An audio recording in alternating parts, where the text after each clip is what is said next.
Good morning dear student मु सोनाली स्वागत करछि मो चैनल बायोलॉजी विथ सोनाली रे। तो आज आम गोटे नुआ टॉपिक देखिबा जोटा होचे हमर मैथ पेडागोजी रो गणित शिक्षण रो पद्धति बा मेथड्स जो थरे कि तमरो इंडक्टिव मेथड डिडक्टिव एनालिटिक किंबा सिंथेसिस ए चारोटी मेथड उपरे तमरो क्वेश्चन आसीଥାଏ आ बेसिकली एथ्रु बेसिक क्वेश्चन बेसी भाग क्वेश्चन सब वर्ष आसीଥାଏ किंबा आमे तेणु प्रत्येक जो चारिटा जो अच्छी मेथड ताको आमे एग्जांपल देखि बुझिबा काना गोटे एग्जांपल देथिबो एवं ये को मेथड रे हेची सेटा मध्ये क्वेश्चन आसीଥାଏ तेणु आमे जानिबा। तो क्लास स्टार्ट करबा पूर्व जो माने भी मो चैनल रे नुआ अछ मो चैनल को सब्सक्राइब करा वीडियो पसंद थिले लाइक और शेयर करिवो। प्रीवियस क्लास रे जो मैथमेटिक्स रो जहां भी मु पेडागोजी क्लास नेइची तार संपूर्ण क्लास पाई मु डिस्क्रिप्शन में मो प्लेलिस्ट रो लिंक दे देबी तमे जेकी सेठु देखि परिबो एवं लेटेस्ट वीडियो रो अपडेट जानिबा पाई तमे मो टेलीग्राम चैनल रे मध्ये जॉइन हे परिबो तार मध्ये मु डिस्क्रिप्शन में लिंक दे परिबी तो दे देबी। तो देखिबा आज स्टार्ट करबा गणित रो शिक्षण रो पद्धति कोन। तो देखो जदि हमें प्रथमे देखिबा गणित शिक्षादान रो शिक्षण रो पद्धति और पंथा कोन कोन अछि। गणित शिक्षण रे दुईटी दिग को विशेष भाव रे लक्ष्य करा जाय। से दुईटी दिग कोन गोटे जे पद्धति आ गोटे जे प्रणाली बा को मेथड रे हमें पढेबा सीए गोटे आ को प्रोसेस रे पढेबा सीए गोटे हैला।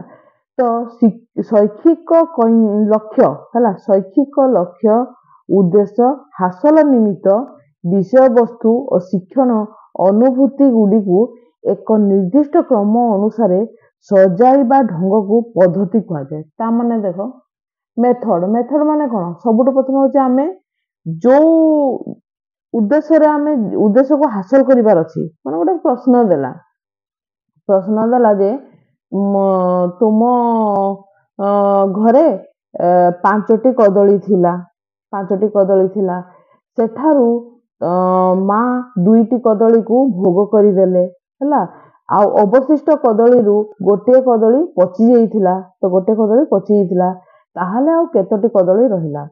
तो प्रथमे होचे आमे होची जो हमको उद्देश्य हासिल करिवार अछि एठारे हमर उद्देश्य कोन जे हमर केतोटी कदली रहिला ताको हमको जानिबार अछि हैला।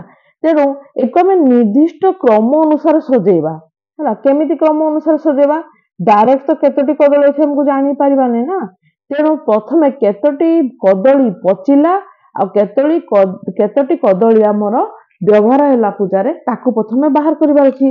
ताले हमें दुईटी कदली को हमर पूजारे लगेलु गोटे कदली को हमें कोन करलु पची गला गोटे कदली तो टोटल तीनटा कदली हमर गला ताले पांच कदली रो जदी तीन कदली गला ताले आ रहिला केते दुई कदली। तो ये होची गोटे मेथड बा पद्धति बा गोटे ढंग ता माने कोन आमे ताको क्रम अनुसार निर्दिष्ट क्रम रे आमे ताको सजाइबा हैला ताको आमे पद्धति बोली को ये हैला मेथड। नेक्स्ट होची प्रसंग बा विषय वस्तु को शिक्षार्थी सामने सम्मुख रे उपस्थापन करिवार ढंग शैली को प्रणाली बा पंथा कहबा जेमति मु जीवी मु गले सबुठ प्रथमे जोग वियोग स्टार्ट कर देबी नै ताका पाखरे हैला काना जोग वियोग कर देले कोन गोटे विद्यार्थी ताको ग्रहण करि पारिबे कि नाही।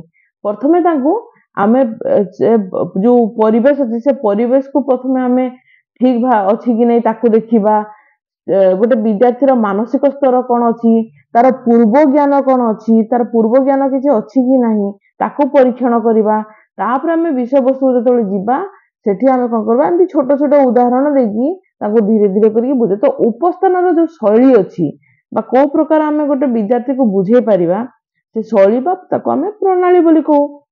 एही पद्धति और प्रणाली मध्यरे थिबा सूक्ष्मतर पार्थक्य को जानिबा सेते सहज नुहे। अनेक समय प्रणाली को पद्धति मध्यरे अंतर्भुक्त करा जाई थाए तामाने कोन जे आमे बहुत टाइम रे कोन जो प्रणाली अछि ताको पद्धति भितरे डायरेक्ट आमे पुरै दउ आउ ताको बतै दउ हैला। शिक्षादान रो उद्देश्य महत्वपूर्ण हेले है एहार पद्धति और प्रणाली कम गुरुत्वपूर्ण नुहे जो काइना तमे जानि था प्रिपरेशन करिबा एवं को मेथड रे प्रिपरेशन करिबा निहाती भाव रे एटा बहुत गुरुत्वपूर्ण जिनिस नले जने विद्यार्थी सहज रे शिक्षा को ग्रहण करि परिबो नाही। शिक्षादान रो पद्धति निर्वाचन रे शिक्षक को ନିମ୍ନ ଦିଗରେ ଦୃଷ୍ଟି ଦେବା ଆବଶ୍ୟକ। ପ୍ରଥମ ହଉଛି ଶିକ୍ଷାଦାନର ଲକ୍ଷ୍ୟ କଣ, ଉଦ୍ଦେଶ୍ୟ କଣ, ଯୋଉଟା କି ଅଲରେଡି ମୁଁ ତୁମକୁ ପ୍ରିଭିୟସ କ୍ଲାସରେ ବତେଇ ସାରିଛି। ବିଷୟବସ୍ତୁର ପରିସର ସୀମା ବଧାରଣ ଅର୍ଥାତ୍ ସ୍କୋପ ଆଉ ଲିମିଟେସନ କଣ ତାର, ଆମେ ଯୋଉ ତାର ସ୍କୋପ କଣ, ସେ କଣ ଶିଖିଲା, ସେ ତାର କଣ ଲାଭ ହେଇପାରିବ, କଣ ସ୍କୋପ ମିଳିବ, ଏବଂ ତାର ଲିମିଟେସନ କଣ, କେତେ ଦୂର ପର୍ଯ୍ୟନ୍ତ ସେ ଶିକ୍ଷାକୁ ଗ୍ରହଣ କରିପାରିବ, ତାର ଲିମିଟେସନକୁ ଜାଣିବା ଦରକାର ଅଛି। ଆଉ କଣ ଦେଖ, ଶିକ୍ଷଣ ଅନୁଭୂତିର ତାଲିକା ସେଗୁଡିକର ସଂଯୋଜନା ହେଲା। ତାପରେ ତାର କିଛି ଅନୁଭୂତି ଥିବ, ସେ ଶିକ୍ଷଣର ଅନୁଭୂତି ତାଲିକା କରିବା ଆଉ ସେଗୁଡିକୁ ସଂଯୋଜନା କରିବା। କେଉଁ ଶିକ୍ଷଣ ପଦ୍ଧତି କମ ଆୟାସ ସାଧ ଅଳ୍ପ ସମୟ ସାପେକ୍ଷ, ତେଣୁ କୋଉ ପଦ୍ଧତିରେ ଆମେ ବହୁତ କମ ସମୟରେ ଏବଂ ବହୁତ କମ ଖର୍ଚ୍ଚରେ ଆମେ ଶିକ୍ଷଣ ପଦ୍ଧତିଟା କରେଇ ପାରିବା ତାକୁ ମଧ୍ୟ ଦେଖିବା। କେଉଁ ପଦ୍ଧତିରେ ବିଦ୍ୟାର୍ଥୀ ବିଭିନ୍ନ ପ୍ରକାର କ୍ରିୟା, ପ୍ରତିକ୍ରିୟା, ଚିନ୍ତା, କାର୍ଯ୍ୟ କରିବାର ଅଧିକ ସୁଯୋଗ ପାଉଛନ୍ତି ତାକୁ ମଧ୍ୟ ଲକ୍ଷ୍ୟ କରାଯାଏ ହେଲା। ତ ଗଣିତ ଶିକ୍ଷଣର ପଦ୍ଧତି ଆମେ ଜାଣିବା। ତ ପ୍ରଥମେ ଆମେ ଆରୋହ ପଦ୍ଧତି ଦେଖିବା। ଏଥିରୁ ବହୁତ କ୍ୱେଶ୍ଚନ ଆସିଥାଏ, ତେଣୁ ମନ ଧ୍ୟାନ ଦେଇକି ଶୁଣିବା। ଆରୋହ କଣ, ବିଭିନ୍ନ ପ୍ରକାର କ୍ଷେତ୍ରରେ ବିଶେଷ ଦୃଷ୍ଟାନ୍ତ ମାଧ୍ୟମରେ ଏକ ସାଧାରଣ ସତ୍ୟରେ ଉପନୀତ ହେଲେ ପଦ୍ଧତିକୁ ଆରୋହ ପଦ୍ଧତି କୁହାଯାଏ ହେଲା। ତାମାନେ ଆମେ କଣ କରିବା, କିଛିଟା ଏମିତି ଦୃଷ୍ଟାନ୍ତ ଥିବ, ସେଇ ଦୃଷ୍ଟାନ୍ତ ମାଧ୍ୟମରେ ଗୋଟିଏ ସତ୍ୟକୁ ହେଲା, ସାଧାରଣ ସତ୍ୟକୁ ଆମେ ଡାଇରେକ୍ଟ ଯାଇକି ସେଠି ହେଇକି ପହଞ୍ଚି ପାରିବା। ତାହେଲେ ଆମେ ଜାଣିପାରିବା ଯେ ଏଟାକୁ ଆରୋହ ପଦ୍ଧତି ବୋଲି କୁହାଯାଏ, ମାନେ ତଳରୁ ଉପରକୁ ଯିବା, ସାଧାରଣ ତଳରୁ ଉପରକୁ ଯିବା ହେଲା। ମନେକର ତମକୁ ଦେଇଥିବେ କ୍ୱେଶ୍ଚନ, ବିଭିନ୍ନ ପ୍ରକାର କ୍ୱେଶ୍ଚନ ଆସିଥିବ, କ୍ୱେଶ୍ଚନ ଯେମିତିକି ମୁଁ ସାଧାରଣ ଉଦାହରଣ ଦଉଛି ହେଲା, ବିଭିନ୍ନ ପ୍ରକାର କ୍ୱେଶ୍ଚନ ଆସିଥିବ ଯେ ତମର କେମିତି କହିବି, ଚାଲ ଗୋଟେ ଉଦାହରଣ ତ ଦଉଛି ଯେ ଆମେ ପ୍ରଥମେ a square plus b square plus 2ab କୁ ଆମେ ପ୍ରଥମେ ବାହାର କରିବାର ଅଛି। ତ ଆମେ a square b square 2ab କୁ ବାହାର କରିବା।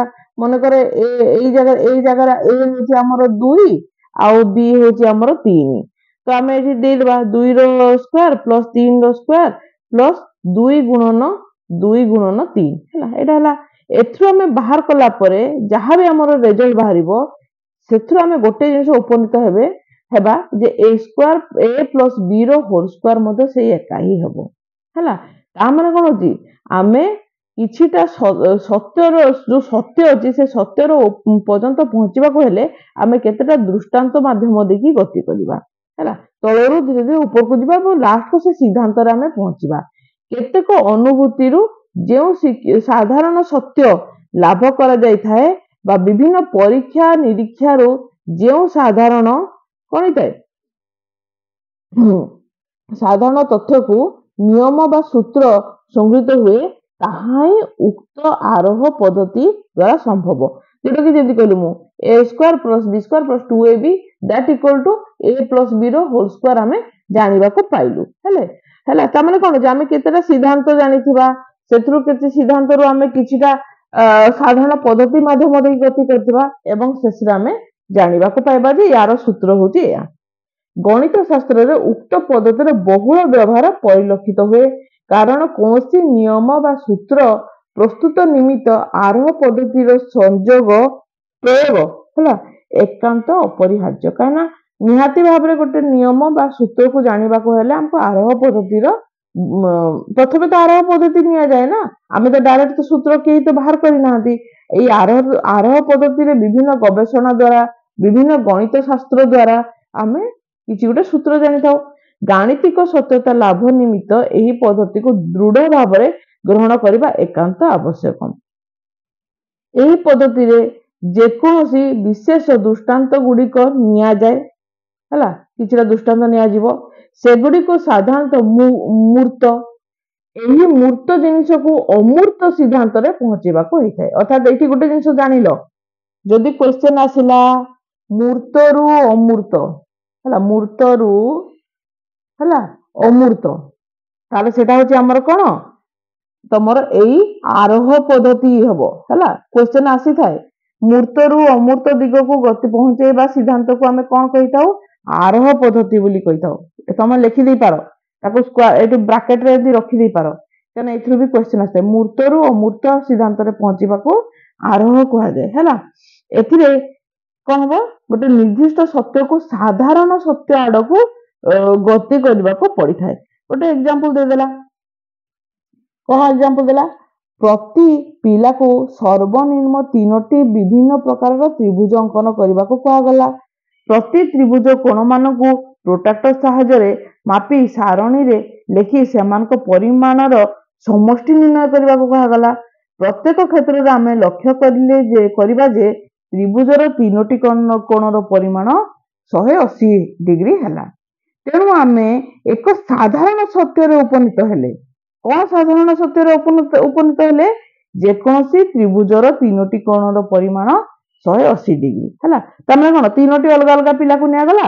ପ୍ରଥମ ପିଲା ଇଏ ଗୋଟେ ତ୍ରିଭୁଜ କଲା, ଦ୍ୱିତୀୟ ପିଲା ଇଏ ଗୋଟେ ତ୍ରିଭୁଜ କଲା, ତୃତୀୟ ପିଲା ଇଏ ଗୋଟେ ତ୍ରିଭୁଜଟେ କଲା। ଏବଂ ପ୍ରତ୍ୟେକ ତ୍ରିଭୁଜର କୋଣ ଗୁଡିକୁ ସେମାନେ ପ୍ରୋଟ୍ରାକ୍ଟର ସାହାଯ୍ୟରେ ମାପିଲେ। ତ ଦେଖିଲେ ଯେ ଏଇ ପ୍ରଥମ ଚିତ୍ରର 3ଟି କୋଣର ସମଷ୍ଟି 180 ଡିଗ୍ରୀ ହଉଛି, ଦ୍ୱିତୀୟର ବି 180 ଡିଗ୍ରୀ ହଉଛି, ତୃତୀୟର ବି 180 ଡିଗ୍ରୀ ହଉଛି। ତେଣୁ ଏଥିରୁ ସେମାନେ ଜାଣିଲେ ଯେ ଯେକୌଣସି ତ୍ରିଭୁଜ ବି ନେବା, ତାର 3ଟି କୋଣର ପରିମାଣର ସମଷ୍ଟି 180 ଡିଗ୍ରୀ ସର୍ବଦା ହେବ। ଇଏ ହଉଛି କଣ? ଆମର ଆରୋହ ପଦ୍ଧତି। ବୁଝିଲ ତ? ମୂର୍ତ୍ତରୁ ଅମୂର୍ତ୍ତ ଦିଗକୁ ଗତି କଲା। ସେମିତି ଦେଖ ଆଉ ଗୋଟେ ଦେଲା, ଶତକଡା 7 ସରଳ ସୁଧରେ ଯୋଉଟା 500 ଟଙ୍କା 8 ବର୍ଷର ସରଳ ସୁଧ ହେଲା। ସୁଧ କଣ? ଆମେ ସରଳ ସୁଧ ଏଠୁ ବାହାର କଲେ 100 ଟଙ୍କାରେ, ଦେଖ ଏଠି କେମିତି ଗଲା? 100 ଟଙ୍କାରେ 1 ବର୍ଷର ସୁଧ ହଉଛି 7 ଟଙ୍କା। 1 ଟଙ୍କାରେ କେତେ ହବ? 7 ବିଭକ୍ତକ 100 ହେଇଥାଏ। ତ 500 ଟଙ୍କାରେ କେତେ ହବ? ତମେ ଜାଣିଛ, ବଢିବ। 7 ବିଭକ୍ତକ 100 ଅଛି, ଗୁଣନ 500 କରିଦବ, ବଢିଗଲା। ତାହେଲେ ଯଦି ଆମେ ପାଇଗଲେ, ଗୋଟିଏ ବର୍ଷରେ ଆମେ ପାଇଗଲେ, 8 ବର୍ଷରେ ଆରାମସେ ପାଇଯିବା। ଯଦି ଗୋଟିଏ ବର୍ଷରେ ଏତିକି ହେଲା, 8 ବର୍ଷରେ କେତେ ହବ? 7 ଗୁଣନ 500 ବାଇ 100 ବିଭକ୍ତକ 100 ଅଛି, ତ ଏଥିରେ ଗୁଣନ 8 କରିଦବା। ତ ଆମେ ଏଇ ସିଦ୍ଧାନ୍ତରେ ଉପନୀତ ହେଲେ ଯେ ଯଦି ଆମକୁ ସରଳ ସୁଧ ଜାଣିବାକୁ ଅଛି, ତାହେଲେ ଆମେ କଣ କରିପାରିବା? ଯେତିକି ଥିବ ତମର ଟଙ୍କା, ମୂଳଧନ ଯେତିକି ଥିବ, ସେ ମୂଳଧନ ହେଲା, ମୂଳଧନ ଗୁଣନ ସମୟ ବା ବର୍ଷ ସମୟ ଗୁଣନ ହାର, ସୁଧର ହାର ବିଭକ୍ତକ 100। ଏଇଟା ହଉଛି ସାଧାରଣ ସୂତ୍ର, ଆମେ ଜାଣିଗଲୁ ହେଲା। ସାଧାରଣ ସୂତ୍ର ଆମେ ଜାଣିଲୁ। ବର୍ତ୍ତମାନ ଆମେ ନେକ୍ସଟ ଯେତେବେଳେ ଆମକୁ ପରୀକ୍ଷାରେ ଯଦି କିଛି ସରଳ ସୁଧର କ୍ୱେଶ୍ଚନ ଆସିଲା, ଆମେ ଏଇ ଯୋଉ ଉପରୋକ୍ତ ଏଇ ଯାହା ସବୁ ଅଛି, ଏଇ ସବୁ ଆମ କିଛି କରିବୁନି ଆମେ, ଆଉ ଏଇ ସବୁ ଆମକୁ କିଛି କରିବା ଦରକାର ନାହିଁ। ଆମେ ଡାଇରେକ୍ଟ କଣ କରିବା? ଏଇ ସୂତ୍ର ପକେଇକି କରିଦବା। ବୁଝିପାରିଲ ତ? ତେଣୁକୁ ଆରୋହ ସୂତ୍ର କୁହାଯାଏ ହେଲା। ତେବେ ଏହି ପ୍ରକାର ଅନନ୍ୟ 3ଟି ଉଦାହରଣ ନେଇ ଏକ ସାଧାରଣ ସୂତ୍ରରେ ଉପନୀତ ହେବ ଯେ ମୂଳଧନ ଗୁଣନ ସମୟ ଗୁଣନ ସୁଧର ହାର ବିଭକ୍ତକ 100, ଯାକୁ PTR/100 ଦ୍ୟାଟ୍ ଇକ୍ୱାଲ୍ ଟୁ ସରଳ ସୁଧ ବାହାରିଥାଏ ହେଲା। ତ ଇଏ ହଉଛି ତାର କିଛିଟା ମେରିଟ। ଦେଖ ମେରିଟ ଗୁଡାକ ପଢି ଦେଇ ପାରିବା ଯେ କଣ କଣ ମେରିଟ ସବୁ ଅଛି। ଅଧିକ ମାତ୍ରାରେ ମନସ୍ତାତ୍ତ୍ୱିକ ସ୍ୱାଭାବିକ ଅଟେ। ସିଦ୍ଧାନ୍ତ ଗ୍ରହଣର ଭିତ୍ତି ପ୍ରସ୍ତର ସ୍ଥାପନ କରିଥାଏ। ବିଦ୍ୟାର୍ଥୀମାନଙ୍କର ମଧ୍ୟରେ ଆତ୍ମବିଶ୍ୱାସ ବଢିଥାଏ। ଶିକ୍ଷାଦାନରେ ଅଧିକ ସକ୍ରିୟ ଅର୍ଥପୂର୍ଣ୍ଣ ହୁଏ। ଆବିଷ୍କାର ମନୋବୃତ୍ତି ବିକାଶ ସାଧନ ହୁଏ। ମୁଖସ୍ଥ କରି ଶିକ୍ଷା ଲାଭ ପ୍ରବୃତ୍ତିକୁ ଦମନ କରିଥାଏ। ଯୋଉମାନେ ମୁଖସ୍ଥକୁ ଦେଖ ସମ୍ପୂର୍ଣ୍ଣ ଭାବରେ ମନା କରିଛି। ମୁଖସ୍ଥ ଜିନିଷ ହଉଛି ତମର ଶିକ୍ଷାଦାନର ଗୋଟେ ଭିତ୍ତିଭୂମି ନୁହେଁ, ବାସ୍ତବ ଜୀବନ ପାଇଁ ଅଧିକ ଉପଯୋଗୀ। ଇଏ ହେଲା ମେରିଟ। କିନ୍ତୁ ତ୍ରୁଟି କଣ ଅଛି? ବିସ୍ତାରିତ, ସୁଦୀର୍ଘ, ସମୟ ସାପେକ୍ଷ, ପରିଶ୍ରମ ସାଧ୍ୟ ଅଟେ। ଏତେ ସବୁ ବାହାର କରିବା ଯେ 1 ବର୍ଷରେ ଏତିକି ହେଲା, ତାହେଲେ କେତେ ବର୍ଷରେ କେତେ ହବ? 1 ଟଙ୍କାରେ ଏତିକି ହେଲା, 100 ଟଙ୍କାରେ କେତେ ହବ? ଏତେ ବିସ୍ତାରିତ କରିବାକୁ ପଡୁଛି। ସୁଦୀର୍ଘ ହଉଛି, ସମୟ ସାପେକ୍ଷ ହଉଛି, ଶ୍ରୁତି ଶକ୍ତିକୁ ହ୍ରାସ କରେ। କାରଣ ଆମେ ଡାଇରେକ୍ଟ ସେମିତି କଲେ ଆମେ ଡାଇରେକ୍ଟ ସୂତ୍ର ଆଉ ଘୋଷିବା କି? ଶ୍ରୁତି ଶକ୍ତିକୁ ସେ ହ୍ରାସ କଲା। ବିସ୍ତୃତ ସିଲାବସ ସମ୍ପୂର୍ଣ୍ଣତା ପାଇଁ ଉପଯୁକ୍ତ ନୁହେଁ। ସିଲାବସକୁ ଶେଷ କରିବା ପାଇଁ ଇଏ ଠିକ ନୁହେଁ। ତଳ ଶ୍ରେଣୀର ବିଦ୍ୟାର୍ଥୀ ପାଇଁ ଅନୁପଯୁକ୍ତ। ତଳ ଶ୍ରେଣୀର ବିଦ୍ୟାର୍ଥୀ ମାନେ ଏତେ ପ୍ରକ୍ରିୟା କରିବାଟା ତାଙ୍କ ପାଇଁ ଠିକ ନୁହେଁ। ତାପରେ ଦକ୍ଷ ଶିକ୍ଷିକା ଆବଶ୍ୟକ ହୋଇଥାଏ ହେଲା, କାରଣ ଉଦାହରଣ ଗୁଡ଼ିକ ସାବଧାନତାର ସହ ପରୀକ୍ଷା ନ କଲେ ଅନେକ ସମୟରେ ଭ୍ରମାତ୍ମକ ସିଦ୍ଧାନ୍ତ ବାହାରିଥାଏ ହେଲା। ଆଉ ଦେଖ, ଯେମିତି 1 ବର୍ଷରେ 1 ଟଙ୍କାରେ ଲାଭ ହେଲା 8 ଟଙ୍କା ହେଲା, ତାହେଲେ 2 ବର୍ଷରେ 1 ଟଙ୍କାରେ କେତେ ହବ? ଏଠି ଯଦି ଆମେ 2 ବର୍ଷ ବାହାରିଛି ମାନେ ଆମେ 8 ଗୁଣନ 2 କରିବା, କିନ୍ତୁ ଭୁଲରେ ଯଦି ତମେ 8 ବିଭକ୍ତକୁ 2 କରିଦେଲ ତାହେଲେ ଇଏ 8 ହେଇଯିବ, 4 ହେଇଯିବ ଉତ୍ତର। ତାହେଲେ କଣ ହେଇଯିବ? ବହୁତ ଟାଇମରେ ଭ୍ରମାତ୍ମକ ସିଦ୍ଧାନ୍ତ ବାହାରି ପାରେ। ତେଣୁ ଦକ୍ଷତା ଥିବା ଶିକ୍ଷିକା ହିଁ ଏହି ପ୍ରକାର ଆରୋହର ମାନେ ସାହାଯ୍ୟ ନେଇପାରିବେ। ସମସ୍ତ ପ୍ରସଙ୍ଗ ପାଇଁ ପ୍ରଯୁଜ୍ୟ ନୁହେଁ। ବିଦ୍ୟାର୍ଥୀ ମାନେ ମାନସିକ କ୍ଳାନ୍ତି ଓ ଅନାଗ୍ରହ ସୃଷ୍ଟି କରିପାରେ ହେଲା। ତାପରେ ଦେଖିବା ଅବରୋହ କଣ? ଅବରୋହ ହେଲା କଣ? ଦେଖ, ଆରୋହ ପଦ୍ଧତିର ବିପରୀତ। ସେଠି ଥିଲା ଆମେ ଗୋଟେ କିଛିଟା ତଥ୍ୟକୁ ନେଇକି ସୂତ୍ର ବାହାର କରୁଥିଲୁ, ଏଠି ହଉଛି ତାର ପୁରା ଉଲ୍ଟା, ଯୋଉଟା କି ସୂତ୍ରକୁ ନେଇକି ଆମେ ସିଧା ସିଦ୍ଧାନ୍ତରେ ଉପନୀତ ହବ ଯେ ସୂତ୍ରଟା ଆମର ଠିକ କି ନାହିଁ ହେଲା। ଦେଖ, ଏଇ ପଦ୍ଧତିରେ ଏକ ସାଧାରଣ ସତ୍ୟ ବା ସିଦ୍ଧାନ୍ତକୁ ନେଇ ତମର ଆବଶ୍ୟକ ସ୍ଥଳେ ନିର୍ଦ୍ଦିଷ୍ଟ କ୍ଷେତ୍ରରେ ପ୍ରୟୋଗ କରାଯାଇଥାଏ। ଗଣିତ ଶାସ୍ତ୍ରରେ ଆରୋହ ପଦ୍ଧତି ଅପେକ୍ଷା ଅବରୋହ ପଦ୍ଧତି ଅଧିକ ପ୍ରୟୋଗ କରାଯାଏ ହେଲା। ଏବଂ ଏହି ପଦ୍ଧତିରେ ଶିକ୍ଷାର୍ଥୀ ମାନଙ୍କୁ ଏକ ପୂର୍ବ ପ୍ରତିଷ୍ଠିତ ସୂତ୍ରକୁ ଦିଆଯିବ ବା ନିୟମକୁ ଦିଆଯିବ ଏବଂ ତାକୁ ସମାଧାନ କରିବାକୁ କୁହାଯିବ ହେଲା। ତାହେଲେ ଏଠି ଆମେ କଣ କହିପାରିବା? ସେଠି ଥିଲା ମୂର୍ତ୍ତରୁ ଅମୂର୍ତ୍ତ, ଏପଟେ ହଉଛି ଅମୂର୍ତ୍ତରୁ ମୂର୍ତ୍ତ ହବ। ଅମୂର୍ତ୍ତରୁ ମୂର୍ତ୍ତ ଲେଖିଦେଇପାର ହେଲା, ମୂର୍ତ୍ତ ହେଲା, ଅମୂର୍ତ୍ତରୁ ମୂର୍ତ୍ତ ଦିଗକୁ ଗତି କରିଥାଏ ହେଲା। ତାହେଲେ ଏଇଠି ଦେଖ,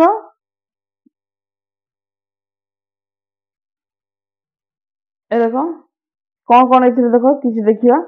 ଉକ୍ତି ଗୁଡ଼ିକ ସୁସଙ୍ଗତ ହେବା ଉଚିତ ହେଲା। ତାପରେ ମାନେ ଯୋଉ ଉକ୍ତି ଥିବ, ଦେଖ ଗୋଟେ ସିଦ୍ଧାନ୍ତ ଅଛି a² + b² + 2ab, ସେଥିରେ a ଆଉ b ର ଯୋଉ ଉକ୍ତି ଗୁଡ଼ିକ ଥିବ ସେଟା ସୁସଙ୍ଗତ ହେଇଥିଲେ କି ଉତ୍ତର ବାହାରିବ, ନହେଲେ ଉତ୍ତର ବାହାରିବ କି? ବାହାରିବନି। ମନେକର ଦେଇଥିବ ଗୋଟେ, ଯଦି ମୁଁ ସାଧାରଣ ଆଉ ଗୋଟେ ଉଦାହରଣ ଦଉଛି, 3ଟି କୋଣର ସମଷ୍ଟି କୋଣ a ପ୍ଲସ୍ କୋଣ b ପ୍ଲସ୍ କୋଣ c ହଉଛି 180 ଡିଗ୍ରୀ, ଆମକୁ ପ୍ରମାଣ କରିବାର ଅଛି। ଆମେ ପ୍ରମାଣ କରିବା।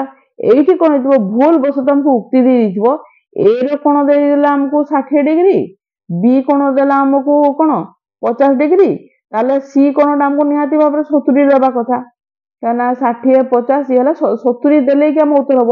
ଏଠି 70 ନ ଦେଇକି ସେ 80 ଦେଇଥିବ, ତାହେଲେ 180 ଆମର ବାହାରିବ କି? ବାହାରିବ ନାହିଁ।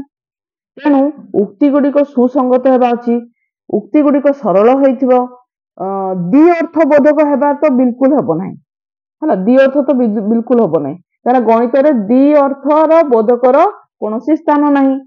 ଉକ୍ତି ଗୁଡ଼ିକ ପ୍ରତିଷ୍ଠିତ ତଥ୍ୟାବଳୀ ବା ଅନୁଭୂତିର ବିରୁଦ୍ଧାଚରଣ କରୁନଥିବ ହେଲା। ଯେମିତି ଦେଖ ଏଇଠି ଦେଇଛି, ଏ ଦେଖ ଦତ୍ତ ଚିତ୍ରରେ କୋଣତ୍ରୟର ପରିମାଣ ହଉଛି କେତେ? 180 ଡିଗ୍ରୀ। ତେଣୁ ଆମେ 180 ଡିଗ୍ରୀ ବାହାର କରିବା। ଡାଇରେକ୍ଟ ଆମକୁ ସୂତ୍ର ଦେଇଦେଇଛି, ସୂତ୍ର ଅନୁସାରେ ଆମେ ବାହାର କରିବା। ସେମିତି 8 ବର୍ଷର ସରଳ ସୁଧ ହଉଛି କଣ? ସରଳ ସୁଧ ହାର 5,000 ଟଙ୍କାରେ 7 ବର୍ଷର ସୁଧ କେତେ? ତମେ ଜାଣିଛ I = PTR/100। ଡାଇରେକ୍ଟ ଆମେ ସୂତ୍ରରୁ କଣ କରିବା? ଆମେ ଏଟା କଣ କରିବା? ବ୍ୟାଖ୍ୟା କରିକି ଆମେ ଲାଷ୍ଟକୁ ଉତ୍ତର ପାଇଯିବା ହେଲା। ତ ୟାର ମେରିଟ କଣ? ଦେଖ, ୟାର ମେରିଟ ସେମିତି ଦେଇଛି, ସଂକ୍ଷିପ୍ତ, କମ ସମୟ, ବିଦ୍ୟାର୍ଥୀର ସ୍ମୃତି ଶକ୍ତିକୁ ବିକାଶ କରିଥାଏ। ଯୋଉଟା ତମର ଦେଖ, ଏଠି ଜାଣିବାର ଗୋଟେ ଏକ୍ସାମ୍ପଲ ହେଲା, ଜାଣିବାର ଗୋଟେ ଉପାୟ ହେଲା ଯେ ଆରୋହରେ ଯୋଉଟା ଡିମେରିଟ ଥିଲା ତମର ଅବରୋହରେ ସେଗୁଡିକ ସବୁ ମେରିଟ ହେଲା। କେମିତି? ବିଦ୍ୟାର୍ଥୀର ସ୍ମୃତି ଶକ୍ତି ବଢାଏ, କିନ୍ତୁ ଆରୋହରେ କଣ ଥିଲା? ବଢାଉ ନଥିଲା। ସମସ୍ୟା ସମାଧାନ ଗତି ଦକ୍ଷତାକୁ ତ୍ୱରାନ୍ୱିତ କରିଥାଏ। ପ୍ରାରମ୍ଭିକ ଶିକ୍ଷାର୍ଥୀଙ୍କ ପାଇଁ ବିଶେଷ ଉପଯୋଗୀ ହେଲା। ଛାତ୍ରଛାତ୍ରୀ ମାନେ ଅଙ୍କ କଷିବା କୌଶଳ ନିର୍ଭୁଲ ଭାବେ ଏବଂ ନିର୍ବିକାର ବୃଦ୍ଧି କରିଥାଏ। ଅଭ୍ୟାସ ପୁନରାଲୋଚନା ପାଇଁ ବିଶେଷ ଉପଯୋଗୀ। କିନ୍ତୁ ଏଥିରେ ତ୍ରୁଟି ଅଛି। ଅନେକ ଗୁଡ଼ିଏ ସୂତ୍ର ନିୟମ ମୁଖସ୍ଥ କରିବା ବିଦ୍ୟାର୍ଥୀ ପାଇଁ କଷ୍ଟ ହେଇପାରେ। ମୁଖସ୍ଥ କରିବା ତ ଆମେ ସମସ୍ତଙ୍କ ଦ୍ୱାରା ତ ମୁଖସ୍ଥ କରିବା ହୁଏ ନାହିଁ, ତେଣୁ ତାଙ୍କ ପାଇଁ କଷ୍ଟ ହବ।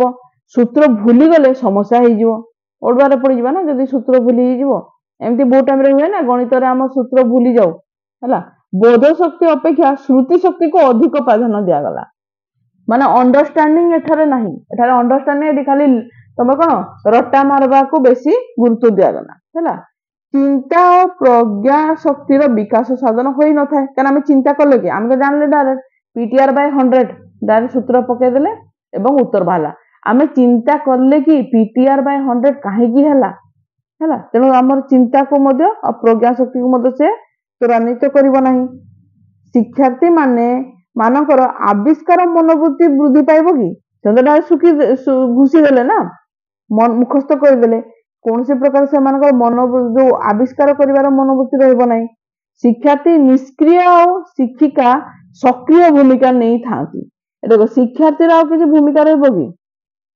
गोटे जिन जानी था जो पॉइंट शिक्षार्थी निष्क्रिय से आम कौन रंग स्टेटमेंट क्या शिक्षार्थी केबे भी निष्क्रिय बा तुमर जदि एक्टिव नथिबो जोटी से एक्टिव नथिबो से क्वेश्चन ही होची रंग स्टेटमेंट है क्या ताको एक्टिव हेबा को पड़ो शिक्षा जोटी student is active is the right word है आ से एक्टिव नथिबो सेठी ताले सेटा ता पई कोन रंग है शिक्षिका एठारे एक्टिव हेबाटा थारु शिक्षार्थी एक्टिव हेबाटा बहुत दरकार अछि अभिप्रेरणा शर्त अर्थात मोटिवेशनल फैक्टर न था एथिरे वास्तव निर्दिष्ट उदाहरण बिना साधारण नियम बा सूत्र को बुझा छात्र छात्री कष्ट हो जाए आपण यह एक यंत्र चालित बा मेकानिकल पद्धति है देख विश्लेषण देखा विश्लेषण कौन विश्लेषण अर्थ होची भाग भाग करवा है कौन से एक समस्या को भिन्न भिन्न करी अंश विशेष रे परिणत करने को विश्लेषण कहुए मन रखिता भाग भाग करवा है क्लियर होगा तो यार देखा किछिटा एठी आ कोन देखा देख एही पद्धति एटा को मन रख एही पद्धति रे समस्यार अंश गुड़िक चिन्हट करबा परे पूर्व ज्ञान साधारण धारणा सह अंश गुड़िकर संपर्क स्थापन करी समाधान पंथा निरूपण करने को होता है तो विश्लेषण पद्धतिर विभिन्न सोपान अच्छी देख से सोपान को प्रथम मन रख प्रथम हूँ समस्यार अर्थपूर्ण अंश गुड़िक प्रथम चिन्हवा जो समस्या अच्छी जो जो अंश अच्छी तब अर्थपूर्ण ताको प्रथम आम बाहर करवा तो देख जो धारा गणित तुम 5 धाड़ी 6 धाड़ी एमती है से कौन हम जोटा अर्थपूर्ण अंश ताको प्रथम आम चिन्हट करवा है ताको आम एमती चिन्हट करवा है पूर्व ज्ञान अभिज्ञता सह से संपर्क स्थापन करवा संपर्क स्थापन कले समाधान पंथा अनुमान करवा और मानसिक स्तर में परीक्षा करवा माने जोग हम कि वियोग हम कि गुणन हम कि हरण हम प्रथम ताको बुझा तो थंडाईक मतरे विश्लेषण मनर सर्वोत्तम ज्ञान दीपक संपादन करे मन रखी किए मतदान रूप किए किए तो एठी देख विश्लेषण हूँ अज्ञात रु ज्ञात आड़ को जीवा अज्ञात परीक्षा पड़ी पारे अज्ञात रु ज्ञात हेले विश्लेषण अज्ञान रु ज्ञात हेले विश्लेषण सिद्धांत रु दत्त आड़ को गति करे शेष रु आरंभ आड़ को गति करे एटा मन रखी तो है ये सब हूँ विश्लेषण गुण है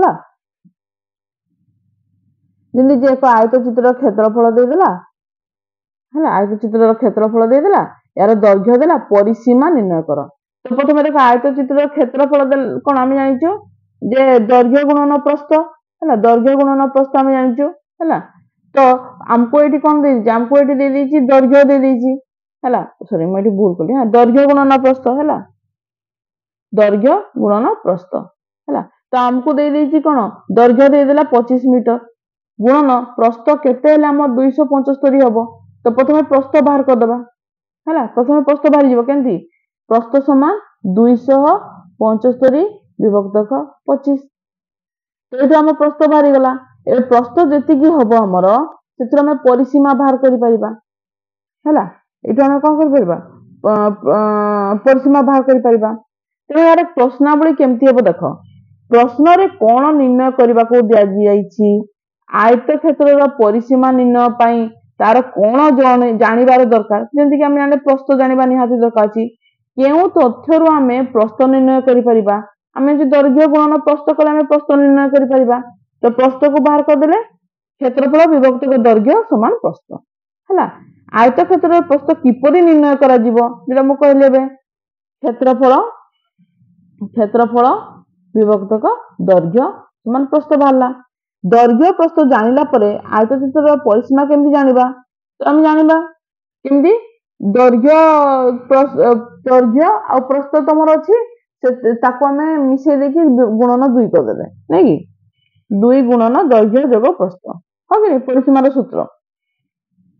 ବୈଶିଷ୍ଟ୍ୟ କଣ, ଏହା ଏକ ତର୍କସିଦ୍ଧ ପଦ୍ଧତି, ବିଦ୍ୟାର୍ଥୀ ମନରୁ ସନ୍ଦେହ ଦୂର କରେ, ରାସ୍ତା ଆବିଷ୍କାର କରିବାର ଏକ ପଦ୍ଧତି, ବିଦ୍ୟାର୍ଥୀ ମାନଙ୍କ ଚିନ୍ତା ପ୍ରଜ୍ଞା ଶକ୍ତିକୁ ବୃଦ୍ଧି କରେ, ସ୍ୱ ଶିକ୍ଷଣ ପାଇଁ ଏହି ପଦ୍ଧତି ଭୂମିକା ଗୁରୁତ୍ୱପୂର୍ଣ୍ଣ, ଏହି ଶିକ୍ଷାରେ ଦୀର୍ଘସ୍ଥାୟୀ ହୋଇଥାଏ, ଦୀର୍ଘସ୍ଥାୟୀ ହବ ଅଟୋମେଟିକ ହେଲା। ଏହି ପ୍ରଣାଳୀରେ ପିଲାମାନେ ଶ୍ରୋତା ନ ହୋଇ ନିଜେ ଉଦ୍ଭାବକ ହେବେ ସେମାନେ ହେଲା।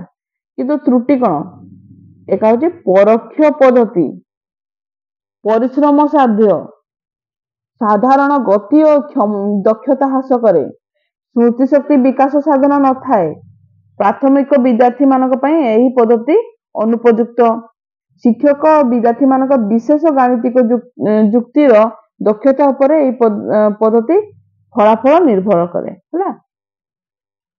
ସେମିତି ଦେଖିବା ସଂଶ୍ଳେଷଣ କଣ, ଯୋଉଟା ହଉଛି ଆମ ବିଶ୍ଳେଷଣର ବିପରୀତ ହଉଛି ସଂଶ୍ଳେଷଣ ହେଲା।